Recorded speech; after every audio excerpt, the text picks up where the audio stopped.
যারা ভাস্কর্য তৈরি করে, প্রতিমা বানায়, মূর্তি বানায়, প্রাণ আছে এমন জিনিসের চিত্র অঙ্কন করে অপ্রয়োজন। এক্ষেত্রে অনেকে বলে থাকেন আসাদুন্নাসি আযাবান ইয়াউমাল কিয়ামাতি আল মুসাব্বিরুন, কিয়ামতের দিন সবচেয়ে বেশি শাস্তি দেয়া হবে যাদের, তারা হচ্ছে মুসাব্বিরুন, চিত্রাঙ্কন করে, যারা মূর্তি বানায়। তো এই মুসাব্বিরুন দ্বারা সামান হু টেক্স দ্য ফটো, যে ছবি তোলে, এটা কিন্তু না। এটা হচ্ছে যারা ভাস্কর্য তৈরি করে, প্রতিমা বানায়, মূর্তি বানায়, প্রাণ আছে এমন জিনিসের চিত্র অঙ্কন করে অপ্রয়োজনে, এটার কথা বলা হয়েছে। কিন্তু আমরা যে ছবি তুলি এটাকে ইমেজ বলে, এটা তুলতে কোনো সমস্যা নেই, এটা তোলা হারাম নয়। খেয়াল রাখবেন, কোনো জিনিসকে হারাম বলে ঘোষণা দিতে হলে সুস্পষ্ট দলিল লাগে। আল আদিল্লা আল কাতঈয়া, অকাট্য দলিল ছাড়া কোনো জিনিসকে হারাম বলে ঘোষণা দেওয়া যায় না। আমরা যে ছবিটা তুলি এটা মূলত আমাদের চেহারার একটা রিফ্লেকশনকে আমরা কাগজে ধরে রাখি। যেমন আয়নার সামনে যখন আমি যে দাঁড়ালাম, এই আমার আয়না, তো আয়নাতে যাকে দেখা যায় সেটা কি আমি?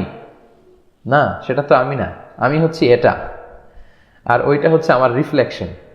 তো এই রিফ্লেকশন যদি ধরে রাখা জায়েজ না হয়, তাহলে তো আয়নার সামনে দাঁড়ানো যাবে না। বিষ্ণু তো আয়নার সামনে দাঁড়াতেন আর পড়তেন আল্লাহুম্মা হাসসানতা খালকি ফা আহসিন খুলুকি, আল্লাহ আমার চেহারা যেমন সুন্দর করেছেন আচরণ করে সুন্দর করে দেন। তো আয়নাতে আমরা যেটা দেখি সেটাকেই মূলত কাগজে ধারণ করা হয়, এটা জায়েজ আছে। এটা বর্তমান প্রেক্ষাপটে খুবই জরুরি। পরীক্ষা দিতে গেলে অ্যাডমিট কার্ডের জন্য ছবি লাগে, ভোটার আইডিতে ছবি লাগে, পাসপোর্ট করতে ছবি লাগে, ইমিগ্রেশনের ছবি লাগে, যে কোনো কাজে ছবি লাগে। সো এটা খুবই জীবন ঘনিষ্ঠ একটা বিষয়। ছবি আমরা তুলতে পারবো, তবে অপ্রয়োজনে যেন তোলা না হয়। আপনার বিভিন্ন লাইফ ইভেন্ট